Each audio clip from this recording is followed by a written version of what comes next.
കൃഷ്ണ ഗുരുവായൂരപ്പാ ശരണം. ഈ നാമത്രയ മന്ത്രം ജപിക്കൂ.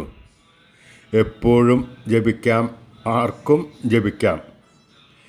എല്ലാ തരത്തിലുള്ള അസുഖങ്ങളും ദുഃഖങ്ങളും മാറി കുടുംബത്തിൽ ഐശ്വര്യം വിളയാടുന്നതാണ്, സ്വർഗതുല്യമാവുന്നതാണ്.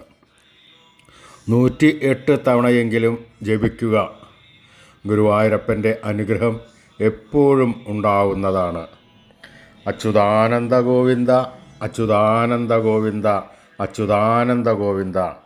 നാമത്രയത്തിന് അത്രയും പ്രത്യേകതകൾ ഉണ്ട് എന്ന് പൂർവികർ പറഞ്ഞിരിക്കുന്നു, മഹർഷീശ്വരന്മാർ പറഞ്ഞിരിക്കുന്നു. അതുകൊണ്ട് ഈ നാമത്രയ മന്ത്രം എല്ലാവരും ജപിക്കുക, കുടുംബ ഐശ്വര്യങ്ങൾ നേടുക. ഹരേ ഗുരുവായൂരപ്പാ ശരണം.